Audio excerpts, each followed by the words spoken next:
सर्वोच्च अदालतले गिरिबन्धु टी एस्टेटको हदबन्दी भन्दा बढी जग्गा सट्टापट्टा गर्ने निर्णय खारेज गरिदिएको छ। सर्वोच्च अदालतको संवैधानिक इजलासले गिरिबन्धु टी एस्टेटको जग्गा सट्टापट्टा वा स्थानान्तरणका लागि अनुमति दिने केपी शर्मा ओली नेतृत्वको तत्कालीन मन्त्री परिषदको निर्णय खारेज गरेको हो। सर्वोच्चले जग्गा सट्टापट्टा गरी बिक्री वितरण गर्न सकिने प्रावधान थपिएको भूमि सम्बन्धी ऐन 2021 को संशोधनलाई नै खारेज गरिदिएको छ। गिरिबन्धु टी एस्टेटको जग्गा विवाद र संवैधानिक इजलास गरेको फैसलाको सन्देश लगायतका विषयमा कुरा गर्न हामीसँग स्टुडियोमा हुनुहुन्छ अधिवक्ता ओम प्रकाश अर्याल। ओम प्रकाश, यहाँलाई स्वागत छ कान्तिपुर समाचार। धन्यवाद। गिरिबन्धु टी एस्टेटको जो जग्गा सट्टा पट्टा सम्बन्धी विवाद के हो, संक्षिप्त रूपमा बताइदिनुहोस् न सुरुमा। यो चाहिँ तत्कालीन केपी ओली मन्त्री परिषदले सुरुमा चाहिँ यो गिरिबन्धु टी एस्टेटको जग्गा हदबन्दी छुटको जग्गा चाहिँ सट्टापट्टा गर्ने निर्णय गरेको थियो। त्यतिखेर चाहिँ सर्वोच्चले रोकिदियो, सुरुमा रोकिदियो, अन्तरिम आदेशबाट रोकिदियो। कारण के थियो भने त्यो सम्बन्धी कानुन नै छैन, कानुनको अख्तियारी बिना गरेको निर्णय भएको हुनाले यो चाहिँ अन्तरिम आदेशबाट रोकिन्छ भनेर रोकिदियो। अब अन्तरिम आदेशले रोकिदिसकेपछि उहाँकै नेतृत्वको सरकारले ऐन बनायो, ऐन संशोधन 6औं भूमि सम्बन्धी ऐनमा 6औं संशोधन ल्यायो र त्यसले चाहिँ हदबन्दी भन्दा बाहिरको जग्गा बिक्री वितरण गर्ने, सट्टापट्टा र स्थानान्तरण गर्ने सम्बन्धी कानुन ल्यायो र घर जग्गा व्यवसायको लागि पनि हदबन्दी छुट दिने कानुन ल्यायो। त्यो चाहिँ 76 सालमा, 77 सालमा त्यही बमोजिमको नियमावली आयो, 78 सालमा हदबन्दी छुट दिने सम्बन्धी आदेश आयो र त्यसपछि लगत्तै चाहिँ 78-1-13मा मन्त्री परिषदले निर्णय गर्यो, पुनः निर्णय गर्यो भनौँ न। पहिलाको त स्टे अर्डरले रोकिया थियो, फेरि दोस्रोचोटि निर्णय गर्यो यो गिरिबन्धु टी एस्टेटको जग्गा चाहिँ सट्टापट्टा गर्न दिने भनेर निर्णय गर्यो। त्यो निर्णय चाहिँ अहिले सर्वोच्च अदालतले बदर गर्या हो। कानुन चाहिँ बदर गर्या छैन, निर्णय चाहिँ बदर गर्यो, सट्टापट्टा गर्न दिने निर्णय बदर गर्यो। अब अहिलेको चाहिँ मुख्य विषय नै हो। हिजो संवैधानिक इजलासको फैसला जुन आयो सट्टापट्टा सम्बन्धी जग्गा, अब त्यो जुन निर्णय गरेको थियो हदबन्दी भन्दा बढी जग्गा सट्टापट्टा गर्ने निर्णय जुन खारेज गर्यो, अब यसले जस्तो खालको फैसला आएको छ यसले सन्देश चाहिँ के दिन्छ? सन्देश चाहिँ अब यसको पूर्ण पाठ आउनु पर्यो पहिला त। अहिले एकदमै संक्षिप्त मात्रै यसको पाठ आएको हो। पूर्ण पाठ आउँदाखेरि अब के कति व्याख्या विवेचना हुन्छ, त्यसले चाहिँ कानुनको दुरुपयोगलाई रोकथाम गर्ने काम पक्कै पनि गर्छ होला। पूर्ण पाठमा व्याख्या विवेचना आउँदाखेरि सर्वोच्चले गरेको व्याख्यालाई अब कानुन सरह, कानुनकै स्रोत मान्छौँ हामीले। एउटा चाहिँ त्यो छ। अब अर्को कुरा चाहिँ अब यो पूर्ण पाठमा फेरि जति आउनुपर्ने कुराहरू आइदैन भनेदेखि, फेरि पनि यसका छिद्रहरू रहे भनेदेखि अब फेरि प्रस्ताव मन्त्री परिषदमा जान सक्ने र मन्त्री परिषदबाट निर्णय पनि हुन सक्ने सम्भावनाहरू रहन्छ। त्यसकारणले पूर्ण पाठ आएपछि धेरै कुराहरूको पटाक्षेप हुन्छ। अब अहिले तत्काललाई हेर्दाखेरि अब त्यो निर्णय कार्यान्वयन नहुने भयो। अब त्यो निर्णय परिपक्व नहुँदैको अवस्थामा त्यहाँ कारोबार भइसकेको छ, बैना लेन देन भइसकेको छ। त्यो पनि अब करोडबाट माथि अरबको आसपासमा पुगिसकेको छ। त्यो भनेपछि त्यहाँ लेनदेन कारोबार ठुलो भइसकेको छ, मान्छेहरू ठगिएका छन्, ठुल्ठुला अब त्यो कतिले त त्यो जग्गा बैना गरिसक्यो, पैसा दिइसकेको छ, खर्च गरिसकेको छ। अब त्यो चाहिँ के हुन्छ? उनीहरूले त्यो बैना फिर्ता गर्नु पर्यो। त्यो खासमा ठगी थियो नि, त्यो ठगी हो नि। आफ्नो नाममा नभएको जग्गा बैना गर्नु भनेको ठगी हो हैन, असुली गरियो, त्यतिखेर ठगी गरियो भनेपछि अब त्यो पैसा ब्याजसहित फिर्ता माग्ने होला जसले बैना दिएको छ। अब बैना त्यो फिर्ता गर्ने क्रममा अब फेरि चाहिँ अरू अपराधका क्रियाकलापहरू अब थपिँदै जाने होलान् जस्तो लाग्छ मलाई। किन भन्दा त्यो चाहिँ आफैमा नीतिगत भ्रष्टाचार पनि हो। जसले त्यो निर्णय गरायो, सुरुमा निर्णय गर्दाखेरि कहीँ रिश्वत लिएर गर्या रहेछ, कानुन चाहिँ विधेयक लाँदाखेरि पनि रिश्वत लिएर गर्या रहेछ, अरू नियम आदेश आउँदाखेरि पनि, र पछि फेरि मन्त्री परिषदबाट 78मा निर्णय गर्दा 78-1-13मा निर्णय गर्दाखेरि पनि रिश्वत लिएर गर्या रहेछ भनेदेखि चाहिँ अब त्यो त भ्रष्टाचार भयो नि। यता चाहिँ यो बैना लेना देनाको कुरा व्यक्ति जुन चाहिँ आम नागरिकको बिचमा भयो, त्यो चाहिँ ठगीको विषयसँग जोडिने भयो, असुलीसँग। कतिपय अवस्थामा शरीर बन्धक लिएर पनि अब त्यो कामहरू जबरजस्ती गर्या हुन सक्छ हैन। त्यो एउटा पाटो भयो। यता चाहिँ निर्णय गराउने, कानुन पास गर्ने ठाउँमा यदि पैसा लिएर त्यो काम गरिया रहेछ भने त्यो चाहिँ भ्रष्टाचार हुन्छ। तपाईँले त्यही नीतिगत भ्रष्टाचार भयो भनेर मुद्दा दायर गर्नुभएको थियो। यिनै कुराहरू हो। नीतिगत भ्रष्टाचार किन भन्दा त्यो चाहिँ सर्वोच्चको अन्तरिम आदेशले रोकिसकेपछि कानुन नै परिवर्तन गरेर अनि त्यो कानुन अनुसार चाहिँ निर्णय गरियो भनियो। तर त्यो कानुन अनुसार पनि त भएको रहन्छ नि, अहिले सर्वोच्चले त्यही कुरा भनिदियो नि। त्यसकारणले यसको पछाडि अब कहीँ न कहीँ राजनीतिक संरक्षण भएर मात्रै त्यो आश्वस्त पारेर मात्रै अनि चाहिँ त्यो बैना लेन देन भएको छ नि भनेपछि त्यो निर्णय गराउने, त्यो कानुन पास गराउने क्रममा यसमा सरकार पनि प्रभावमा पर्या रहेछ भनेर परेको भन्ने अनुमान गर्नलाई आधारहरू दियो। अब परेको रहन्छ भनेदेखि उहाँहरूले भन्नु पर्यो नि त। अब परेको रहन्छ भने अहिले जो पीडित भएको छ नि, मन्त्री परिषदको निर्णय देखाएर न कारोबार भयो अथवा त्यो कानुन देखाएर कारोबार भयो नि, त्यसमा पीडित त भएका छ नि। त्यो पीडितको तर्फबाट एक शब्द कसैले बोलेको छ त अहिले? त्यतिखेरको क्याबिनेटमा भएका मान्छेहरूले हो उनीहरू ठगेका हुन्, त्यो ठगेकाको पैसा चाहिँ ब्याजसहित फिर्ता हुनुपर्छ अथवा त्यो ठग्नेहरूलाई कानुनको दायरामा ल्याउनुपर्छ, दण्डित गर्नुपर्छ भनेर बोलेको भएदेखि त शङ्काको सुविधा पाउने ठाउँ रहन्थ्यो। तर अहिले के छ भने जे गरिया छ ठिक गरिया छ। अब अहिले पो बदर गर्यो, फेरि त्यो चाहिँ प्रस्ताव फेरि लगेर पनि त हामी निर्णय गराउन सक्छौँ। त्यसकारणले जे बैना भएको छ त्यो चाहिँ अहिले यथास्थितिमै रहँदा केही फरक पर्दैन, भविष्यमा हामीले निर्णय गराइहाल्छौँ नि भन्ने पो मानसिकता छ कि? यी कुराहरू चाहिँ अब नजिकबाट हेर्नुपर्ने विषय छ। तपाईँले भन्नुभयो अब हदबन्दी छुटको जग्गा बिक्री वितरण गर्न मिल्दैन, सट्टापट्टा गर्न मिल्दैन भनेर। तर त्यो टी स्टेटमा अहिले हामीले त्यहाँको जग्गा हेर्ने हो भने कति ठाउँमा प्लटिङ गरिसकेका छ अथवा भनौँ त्यहाँ चियाको लागि उत्पादन गर्न भनेर तोकिएको क्षेत्रमा अहिले पर्याप्त मात्रामा अथवा त्यसको सही सदुपयोग भएको छैन जस्तो देखिन्छ। अब त्यसलाई प्रयोग कसरी गर्ने त? अब त्यो सट्टापट्टा नहुने भएपछि त त्यसलाई पुरानै स्वरूपमा लानु पर्यो। अब त्यसको प्रयोग कसरी गर्ने? त्यो यस्तो छ, त्यो भनेको खास गरेर राज्यकै सम्पत्ति हो। हदबन्दी भन्दा बाहिरको सम्पत्ति त्यो राष्ट्रिय पुँजी नै हो, खालि उहाँहरूले प्रयोग गर्न पाएको हो। त्यो कम्पनीले, टी स्टेट कम्पनीले चाहिँ प्रयोग गर्न पाएको, त्यसको भोगचलन गर्न पाएको हो। त्यसकारणले त्यो मूलतः राज्यकै सम्पत्ति हो। राज्यको सम्पत्ति भएपछि यदि त्यहाँ चिया उत्पादन भएन, अब त्यहाँ चाहिँ उनीहरूले राम्रोसँग त्यसको केयरिङ गरेनन्, सदुपयोग गर्न सकेनन् भने अब के गर्ने भन्ने सम्बन्धमा त सरकारले पहिला सोच्नु पर्यो नि त। व्यक्तिको स्वार्थ हेरेर व्यक्तिले त जहिले पनि तुलनात्मक लाभ हेर्छ नि। तुलनात्मक लाभ हुने भयो, यसलाई घडेरी बनायो भनेदेखि चाहिँ बढी चाहिँ आम्दानी हुन्छ भन्यो भनेदेखि उद्योग धन्दा त सबै मासिन्छन् नि, जग्गा त सबै मासिन्छ। जबकि जग्गा भनेको त यो त अहिलेको पुस्ताले होइन, भावी पुस्ताले पनि त्यो चाहिँ उपभोग गर्न पाउनु पर्यो नि त, त्यसको लाभ लिन पाउनु पर्यो नि। हो यो कुरा चाहिँ यदि त्यो चाहिँ नष्ट हुँदैछ, चिया बगान नष्ट हुँदैछ भने त्यो नष्ट हुन दिनु भएन। उनीहरूको केही चाहिँ त्यसमा प्राविधिक अथवा आर्थिक केही समस्याहरू छन् भनेदेखि बरु राज्यले दिने सुविधा चिया बगानहरूलाई जे दिएको छ त्यसबाट चाहिँ त्यसलाई कायम राख्नको लागि, अझै त्यसको उत्पादन बढाउनको लागि गर्ने सहयोग चाहिँ गर्नु पर्यो। त्यसैलाई स्थापित गर्ने कुरामा लाग्नु पर्यो। होइन त्यहाँ कुनै पनि हिसाबले उपयुक्त छैन भन्यो भनेदेखि त त्यो जग्गाको कसरी प्रयोग गर्ने भन्ने त राज्यको सोच हुनु पर्यो नि, राज्यको नीति हुनु पर्यो नि।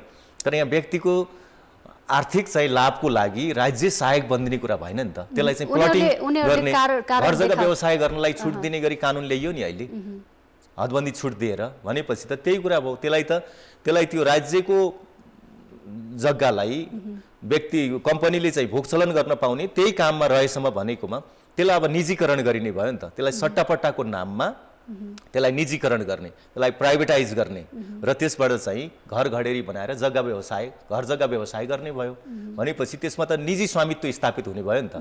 हो यो कुरा चाहिँ गलत कुरा भइरहेछ। जस्तो त्यसलाई निजीकरण गरेर त्यसबाट राज्यले केही लाभ लिन सक्छ कि सक्दैन? निजीकरणका त पहिल्यैदेखि अब बेफाइदाहरू आइसके नि। भिरकुटी कागजको अवस्था के छ, होइन हरिसिद्धिको अवस्था के छ भनेपछि लाभ त के हुने भयो भने घर घडेरी बनाउँदाखेरि घर जग्गा व्यवसाय गर्दा लाभ हुने भयो नि त। भनेपछि त राज्यको यो चाहिँ जमिन भनेको उत्पादनको मुख्य साधन। नेपालमा त अब जमिन भनेको चाहिँ अब सुनभन्दा महँगो भयो, होइन पुँजी भनेकै जमिन भयो अहिले। भनेपछि अब जमिनबाट त लाभै लाभ छ नि अहिले। सहरीकरण भयो अथवा सहरीकरण गरेर भए पनि त्यसबाट तुलनात्मक लाभ बढी लिन सकिने भयो भनेपछि सबैको ध्यान त्यता जाने भयो। त्यसको लागि होइन नि त्यो जग्गा त त्यो उद्योगको लागि हो नि, त्यसको त युज गर्ने हो, त्यसको उपभोग प्रयोग गर्ने हो। तर त्यसलाई चाहिँ स्वामित्व यता सट्टेबाजी गर्ने चिज होइन त्यो। हजुर, प्रयोग गर्न नसकेर निजीकरणबाट अरू हिसाबले फाइदा उठाउनु मिल्दैन। त्यो त राज्यले लिनु पर्यो नि त, राज्यले खिच्नु पर्यो नि त। यदि चाहिँ व्यक्तिले सकेन, त्यसको व्यवस्थापन गर्न सकेन भने राज्यले व्यवस्थापन गर्नु पर्यो नि। अहिले सर्वोच्चको आदेशमा पनि व्यवस्थापन भन्ने शब्द प्रयोग गरिएको छ, होइन हो व्यवस्थापन चाहिँ हुनसक्छ। त्यो व्यक्तिले चाहिँ त्यो वैकल्पिक व्यवस्थापन गर्ने कुराहरू हुन सक्ला, तर त्यसलाई निजीकरण गर्ने कुरा, त्यसलाई प्लटिङ गर्ने कुरा र त्यसलाई चाहिँ बेचबिखन गर्ने कुरा, सट्टेबाजी गर्ने कुराहरू, त्यसबाट आर्थिक लाभ लिने, व्यक्तिगत रूपमा आर्थिक लाभ लिने कुराहरू यो चाहिँ कानुनले वर्जित गरेको कुरा हो। सर्वोच्चको अब जुन फैसला हिजो आयो, अब यसपछि अब अन्य जग्गाहरू पनि होलान् जुन हदबन्दी भन्दा बढी जग्गा सट्टापट्टा गर्न मिल्ने भनेर, अब नमिल्ने भनेर, अब यो प्रक्रिया नै रोकियो। अब हिजोको फैसला आएपछि अब अन्य त्यस्ता कति धेरै जग्गाहरू छन् त्यसमा सबैको प्रक्रिया बन्द भयो। त्यही झापामै अर्को चाहिँ 500 बिघाको चाहिँ ज्ञानेन्द्र शाहको नामको चाहिँ टी स्टेटको पनि त छ नि, त्यो पनि यो प्रक्रियामै छ, उसले पनि निवेदन हालिसकेको छ। भनेपछि अब यो गिरिबन्धुको त रोकियो, अब यो चाहिँ निर्णय बदर भयो, तर फेरि चाहिँ यो चाहिँ पूर्व शर्तहरू पुरा गरिसकेपछि चाहिँ मन्त्री परिषदले निर्णय गर्न सक्छ है भनेर चाहिँ यही फैसलाले भनिएको छ। त्यसकारणले फेरि चाहिँ प्रस्ताव जान सक्ने भयो। अब पूर्ण पाठमा के आउँछ त्यो पनि हेर्नु पर्यो। फेरि प्रस्ताव जाने सम्भावना पनि भएको हुनाले त्यो पाटोलाई चाहिँ अहिले अदालतले बन्द नगरिदिया हुनाले चनाखो त हुन परिहाल्यो हामीहरू सबै। अब कतिपय कुराहरू चाहिँ नीतिगत निर्णय भन्दै मन्त्री परिषदमा पुर्याउने अनि छानबिनबाट जोगिएका केसहरू पनि छन्, जस्तो ललिता निवासको प्रकरण पनि छ। यस्तो किन गरिन्छ? होइन, छानबिनबाट जोगिएको अवस्था अहिले चाहिँ म भन्न सक्दिनँ त्यो, किन भन्दा अहिले चाहिँ नीतिगत निर्णय भने पनि नीतिगत निर्णयको आवरणमा गैर कानुनी र कसुरजन्य काम भएको छन् भने छानबिनको दायरामा, अनुसन्धानको दायरामा, अभियोजनको दायरामा आइसकेको अवस्था छ। त्यसकारणले यो चाहिँ हामी एक स्टेप अगाडि बढिसकेका छौँ। अब ललिता निवासकै केस हेर्दा त झारा टराई देखियो नि त, यस्तो देखाउनलाई छानबिन गराए जस्तो गर्ने अनि सजिलै उन्मुक्ति दिने जस्तो दुई पूर्व प्रधानमन्त्रीले उन्मुक्ति पाए। होइन, त्यसको मुद्दा अहिले पनि विचाराधीन छ। नीतिगत निर्णय भन्दैमा मैले उदाहरण दिन्छु, जस्तो चाहिँ नीतिगत निर्णय क्याबिनेटमा बसेर कोही मान्छे मार्ने, कसैलाई इलिमिनेट गर्ने निर्णय गर्यो भनेदेखि कि अपराध अनुसन्धान त्यहाँ पुगेर रोकिन्छ र रोकिँदैन नि। नीतिगत निर्णय भने पनि गैर कानुनी र कसुरजन्य हो भनेदेखि त नीतिगत भएन नि त। जब गैर कानुनी हुन्छ, कसुरजन्य हुन्छ, त्यसलाई नीतिगत मानिएन नि। जहाँ कानुनले छुट दिएको छ, ओपन ठाउँ छ नि, ओपन ठाउँमा मात्रै चाहिँ नीतिगत निर्णय गर्न पाइन्छ नि त। विभिन्न विकल्प छन्, त्यो विकल्पमध्ये यो गरे पनि त्यो गरे पनि हुने चोइसहरू विभिन्न छन् भनेदेखि कानुन बमोजिमका चोइसहरू विभिन्न छन् भने त्यसमध्ये कुन चोइसमा जाने त्यो नीतिगत हो। तर कानुनको खिलाफमा जाने कुरा कुनै पनि नीतिगत होइन। त्यसकारणले त्यो चाहिँ रिश्वत लिएर कुनै मन्त्री परिषदबाट निर्णय गराइयो भनेदेखि त्यो निर्णयको कानुनी वैधताको सम्बन्धमा एउटा प्रश्न होला, तर रिश्वत लिएको कुरा त छुट्टै कसुरको पाठ हो नि, त्यसमा त अनुसन्धान गर्नलाई कसैले पनि रोक्दैन नि। त्यो प्रधानमन्त्रीलाई पनि अनुसन्धानको दायरामा ल्याउँछ। जस्तो चाहिँ अहिले यही ललिता निवासको पनि सिआइबीले त उहाँहरूको बयान लियो नि त, कागज गरायो, कागज गरायो, त्यसमा अलिक केही कमजोरी घरमै सामान्य सोधपुछ भयो, त्यसमा पुगेन होला। ठुला ओहदामा भएका व्यक्तिहरू चाहिँ बयान दिनका लागि उहाँ जानु नपर्ने, तर दायरामा चाहिँ परेको मान्न मिल्छ, त्यसलाई दायरामै नपरेको झारा टराई जस्तो देखियो गरेको हो, त्यसमा कमी कमजोरी भयो। तर सैद्धान्तिक हिसाबले भन्दा उहाँहरू अनुसन्धानको दायरामा आउनुभयो हैन। त्यसकारणले अब यो चाहिँ अख्तियारले पनि त्यो गर्नु पर्थ्यो हैन। अख्तियारले अब केही हदसम्म गरेको पनि छ हैन, तर विपक्षी बनाएन, प्रतिवादी बनाएन भन्ने सम्बन्धमा चाहिँ अब त्यो चाहिँ त्यो अनुसन्धान गर्दाखेरि अब कुन निष्कर्षमा पुगिन्छ। किन भन्दा निर्णय गर्दैमा, निर्णय गर्ने ठाउँमा बैठकमा बस्दैमा सबै कसुरदार चाहिँ हुँदैनन्। यो ब्ल्याङ्केट एप्रोचबाट हेऱ्यो भनेदेखि त यो चाहिँ हामी कहीँ पनि पुगिँदैन। निर्दोष मान्छेहरू पनि अब शिकार हुन्छ त्यसको हैन। त्यसकारण निर्दोष मान्छेले पनि किन काम गर्ने हैन। जो चाहिँ अब बैठकमा बस्दैमा सही गर्दैमा सबै चाहिँ कसुरदार हुँदैन। यो चाहिँ भाष्य चाहिँ गलत छ। तर त्यहाँ चाहिँ कोही रिश्वत लिएर, कोही प्रभावित भएर, कोहीसँग मिलेमतो गरेर बैठकमा बसिया रहेछ भनेर एउटा सानो प्रमाण आयो भनेदेखि फेरि ऊ माथि अनुसन्धान गर्न, मुद्दा चलाउनलाई हुन्छ। त्यसकारणले मिलेमतो भन्ने शब्दको यहाँ दुरुपयोग गर्नु हुँदैन। अनुसन्धान अधिकारीले, अभियोजनकर्ताले पनि त्यहाँ मिलेमतो भनेर पुष्टि गर्ने केही आधार प्रमाणहरू छन् भने विपक्षी बनाउनु पर्यो हैन। बैठकमा यत्तिकै बसेकै कारणले सबैलाई मुद्दा चलाउने हो भनेदेखि त फेरि सबैलाई जो दोषी निर्दोषलाई एउटै बास्केटमा हाल्ने हो भने निर्दोष मान्छे जो राम्रो काम गरिरहेछन् अब उनीहरू यत्तिकै उनीहरू पनि पीडित हुने, उनीहरू पनि शिकार बन्ने हो भनेदेखि फेरि काम हुँदैन, राज्यको काम चल्दैन। त्यसकारणले बैठकमा बस्दैमा होइन कि बैठकमा बसेर कसुरजन्य कामहरू गर्यो, कुनै चाहिँ संदिग्ध गतिविधि गर्यो भने, संदिग्ध त्यो कोही इन्ट्रेस्ट ग्रुपबाट प्रभावित भएर निर्णय गर्यो भनेदेखि त्यो पाटो त प्रधानमन्त्रीले नै गरे पनि अनुसन्धानको दायरामा आउँछ। अब बाँसबारी छाला जुत्ता प्रकरणतर्फ जाउँ। अहिले निकै चर्चामा छ यो विषय। हिजो मात्रै अरुण चौधरीलाई रिहा गरेर अब सिआइबीले बाहिरबाटै अनुसन्धान गर्ने भनेको छ। अब यो बाँसबारी छाला जुत्ता प्रकरणमा जुन सरकारी जग्गा निजीकरण भयो, यो समस्या चाहिँ कसरी भयो? यसको अनुसन्धान त चलिरहेको छ, तर यो निजीकरणले ल्याएको समस्या हो या नियतले ल्याएको समस्या हो? खास होइन, यो निजीकरणसँगै निजीकरणको त्यसको मुख्य चाहिँ बेनिफिसियरीको भयो भनेर हेर्नु पर्यो। निजीकरणको नीति त आयो, निजीकरणको नीति आइसकेपछि त्यसको बेनिफिसियरीमा कोही चाहिँ देशभित्रका चाहिँ यस्तै स्वार्थ समूहहरू भए उनीहरूको उद्देश्य नै आफ्नो पुँजी वृद्धि गर्ने हो हैन। अब उनीहरूले जुन चाहिँ रोजगारी सिर्जना गर्छु, उत्पादन गर्छु, यो गर्छु, आत्मनिर्भर बनाउँछु भनेर सुरुमा आए, तर त्यो उद्देश्य अनुसार काम गरेनन् र जग्गा जसरी पनि आफ्नो स्वामित्वमा ल्याउने उद्देश्यसहित गरे। अब अर्को के भयो भने त्यहाँको चाहिँ मेसिन, कल कारखाना, त्यहाँ मजदुरहरू अब सबै त्यो त विघटन भइसकेपछि अब त्यो गयो, टेक्नोलोजी पनि गयो, त्यहाँ कल कारखाना गयो हैन। भनेपछि अब राज्यले गर्ने उत्पादन हैन, राज्यले उत्पादनमा पनि त राज्य आफै पहिला सरिक थियो नि, सेवामा, उत्पादनमा। अब त्यहाँबाट आफ्नो भूमिका कटौती गर्दै गयो हैन। अब यसको एउटा पाटो भयो हैन। त्यसकारणले यो चाहिँ नीतिगत रूपमा कति ठिक थियो थिएन, निजीकरण एक ठाउँमा छ, तर निजीकरणको लाभ राज्यले लियो कि यो चाहिँ स्वार्थ समूहले लियो भन्दाखेरि अब स्वार्थ समूहले लियो। अब यो बाँसबारीको पनि त्यही भयो, त्यहाँ चाहिँ प्रवेश गर्यो हैन। अब चाहिँ बाँसबारी र निजी केही चाहिँ घरानाहरू मिलेर कम्पनीको कुरा आयो, कम्पनी खोले। अब त्यो कम्पनीमा आफ्नो निजीले आफ्नो सेयर बढाउँदै गयो। अब राज्यले चाहिँ अब त्यही जग्गालाई अझै त्यो कम्पनीमा मिलाउँदै गएर अनि अन्तिममा चाहिँ सम्पूर्ण जग्गा चाहिँ अब कम्पनीको र कम्पनी मार्फत त्यसका चाहिँ सञ्चालकहरूको, त्यसका चाहिँ संस्थापकहरूको हातमा पुग्यो। भनेपछि अर्को घुमौरो बाटोबाट राज्यको सम्पत्ति, सरकारी सम्पत्ति चाहिँ व्यक्तिकोमा गयो। भनिसकेपछि अब यो चाहिँ गर्न नमिल्ने काम हो। सरकारको सम्पत्ति, सरकारको नामको सम्पत्ति यदि कसैलाई दिने हो भने त्यसको व्यवस्थापन गर्ने हो भने मन्त्री परिषदको निर्णय चाहिन्छ। त्यहाँको त्यो छाला जुत्ता कारखानाको बोर्डले गरेर हुँदैन, त्यो त्यतिखेरको हैन, त्यसको सञ्चालक समितिले गरेर हुँदैन। किन भन्दा त्यो सरकारी सम्पत्ति हो। सरकारी सम्पत्तिको मालिक, अन्तिम मालिक हो भने नेपाल सरकार हो। नेपाल सरकार भनेको मन्त्री परिषद हो।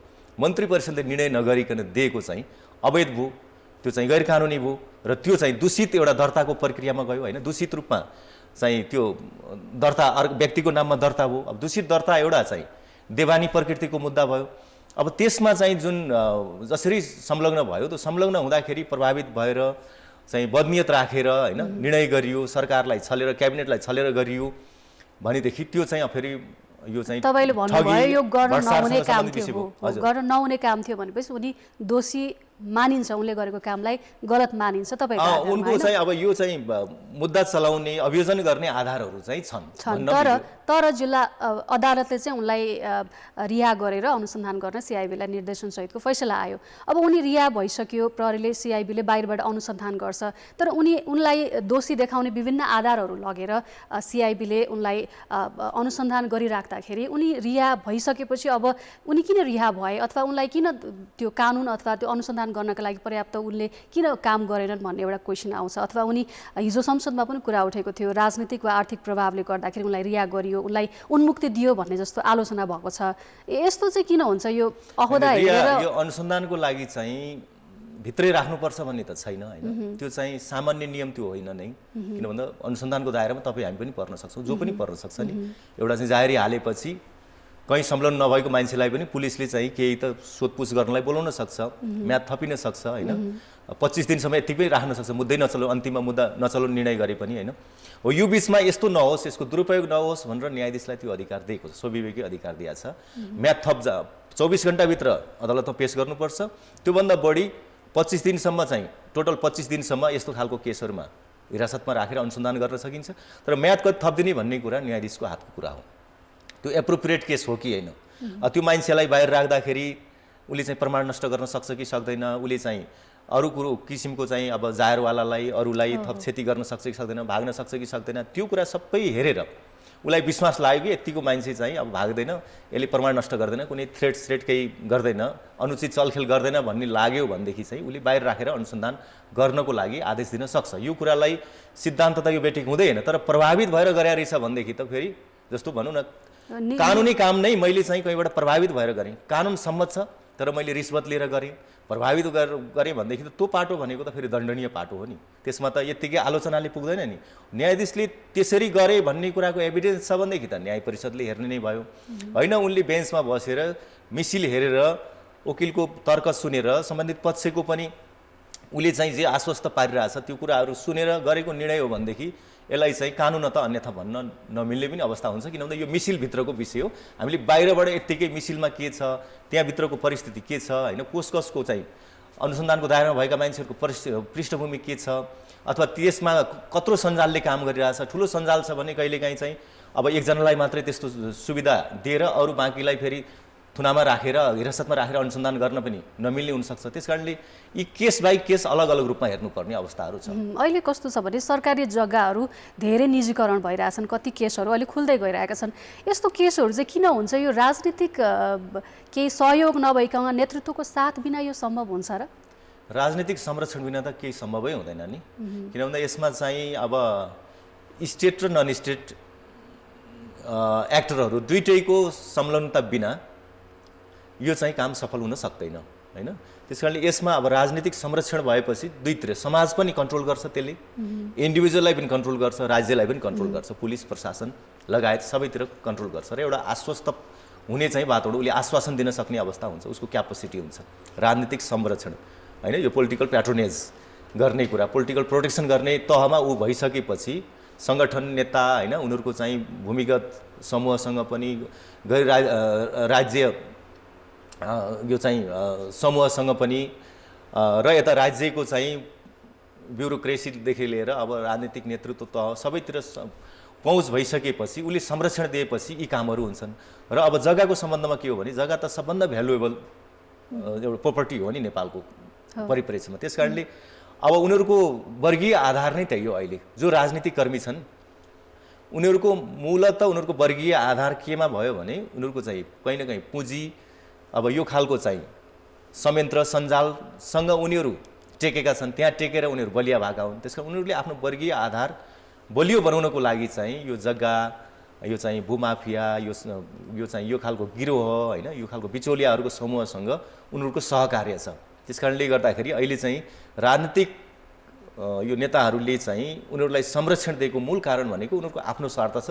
त्यो समूहसँग नमिलिकन उनीहरूसँग स्रोत साधन हुँदैन, स्रोत साधन नभइकन आफ्नो कम्पिटिटर प्रतिस्पर्धीलाई जित्नलाई अथवा प्रतिस्पर्धी सरह रहनलाई भइरहेको अवस्थामा कायम रहनलाई त्योभन्दा अझ शक्तिशाली हुनलाई सत्तामा पुग्नको लागि चाहिँ यही वर्गीय आधारमा टेकेका छन् उनीहरूले। हुन्छ, हामी अन्त्यमा छौँ। तपाईँ काठमाडौँ महानगरको कानुनी सल्लाहकार पनि भएको हिसाबले मैले तपाईँलाई अन्त्यमा एउटा प्रश्न राख्छु। जस्तो अहिले नागरिकहरू असन्तुष्ट हुन्छन् अथवा कोही पनि असन्तुष्ट हुन्छ भने आफ्ना कुराहरू राख्न पाउने एउटा ठाउँ माइती घरलाई जुन बनाइएको थियो त्यो लगायत अन्य ठाउँ पनि अब निषेधित क्षेत्र भनेर कोही पनि असन्तुष्ट व्यक्तिले गएर आफ्ना मागहरू राख्न नपाउने भनेर सबै क्षेत्रलाई निषेधित गरिएको छ। यो त एउटा वाक स्वतन्त्रतामाथि नै प्रश्न उठाइयो भनेर अहिले आलोचना भइराखेको छ। यसलाई चाहिँ के भन्नुहुन्छ? यस्तो गर्न मिल्छ? अब लोकतन्त्रमा लचकता बढी हुनुपर्छ होइन, मेरो एउटा सैद्धान्तिक मान्यता यो लचकता बढी हुनुपर्छ। हो चाहिँ के छ भने अब कालोपत्रे सडक, फुटपाथ होइन, अब त्यो चाहिँ राइट अफ वे अब सामान्यतया त्यो चाहिँ त्यो खुला नै रहनुपर्छ, हिँड्नको लागि, गाडी गुड्नको लागि नै हो। तर लोकतन्त्रमा जुन लचकता छ त्यो प्रोटेस्ट गर्ने ठाउँ पनि राज्यले नै दिनुपर्छ। त्यस कारणले गर्दाखेरि अब किनभने यसको जन्म नै त्यहीँबाट भएको छ कि, त्यही सडकबाट शान्तिपूर्ण आन्दोलनबाट मूलत त्यसबाट नै लोकतन्त्रको जन्म होइन भएको हुनाले त्यसलाई चाहिँ खुम्चाउनु हुँदैन, त्यसलाई चाहिँ अब नियमन चाहिँ गर्न सकिन्छ तर निषेध गरेर सधैँलाई निषेध गर्ने कुरा जस्तो छ नि। अहिले अब 2 महिनाको लागि आदेश दिए, पहिला त स्थायी रूपमा आदेश दिएको थियो, त्यसलाई सुप्रिम कोर्टले बदर गरिदियो, तर अहिले फेरि 2 महिनाको आदेश रिन्यू गर्दै गएको छ। र यसले चाहिँ के छ भने खुम्चाउने भन्दा पनि यसले नियमन गर्ने भन्दा पनि निषेध गर्नेतिर बढी उन्मुख छ। अब यो कुरामा मेरो आफ्नो मान्यता छ, किन भन्दा मेरो आफ्नो पृष्ठभूमि चाहिँ मौलिक हक, मानव अधिकार, संवैधानिक कानुन भएको हुनाले अब यसमा मेरो आफ्नो मान्यता छ। त्यो मान्यता अनुसार चाहिँ लोकतन्त्रमा लचकता, यो प्रोटेस्ट गर्ने पनि कुरालाई पनि राज्यले फेसिलिटेट गर्नुपर्छ। तर प्रोटेस्ट गरेरै बसेकाहरूलाई नै महानगरले बल प्रयोग गरेर लछार पछार गरेर त्यो विषय ठ्याक्कै महानगरकै विषय मैले अब जहाँ जतिखेर मैले भन्नुपर्छ मैले प्रोफेसनल्ली भन्नुपर्ने हुन्छ त्यहाँ होइन। मैले यसमा एक्टिभिस्टको हिसाबले अथवा एउटा चाहिँ पब्लिक इन्टेलेक्चुअलको हिसाबले मैले त्यसरी अहिले भनिहाल्दाखेरि मेरो जुन चाहिँ एउटा सहकार्यको त्यो चाहिँ एउटा अवस्थामा चाहिँ एउटा विश्वासको सङ्कट आउने गरी भन्नु पनि मैले मिल्दैन कतिपय कुराहरू, मैले मेरो आफ्नो मान्यताका कुराहरू। तर मैले जहाँ जतिखेर भन्नुपर्ने कुरा हो सोधिएको अवस्थामा मैले भन्नुपर्ने कुरा भन्ने कुरा होइन, पब्लिकको साइडबाट पनि जुन चाहिँ डिमान्ड छ, जुन एक्सपेक्टेसन छ त्यसको पनि मैले आफ्नो कुराहरू राख्न पाउनुपर्ने हुन्छ। अब कहीँ महानगरले अथवा अरू निकाय, राज्यका अरू निकायहरूले गरेका छ भने पनि त्यसमा पनि हामीले सुधार गर्ने पाटोहरू यो छ है भनेर आफ्नो कुराहरू राख्ने ठाउँ मैले तत्त ठाउँमा राख्नुपर्ने र त्यसभन्दा अगाडि त म त्यो विषयमा अपडेट हुनुपर्ने कुराहरू हुन्छ। त्यस कारणले मैले त्यसमा चाहिँ त्यति नै भनौँ होला। हस्, यो कुराकानी र समयको लागि धन्यवाद। हस्, धन्यवाद।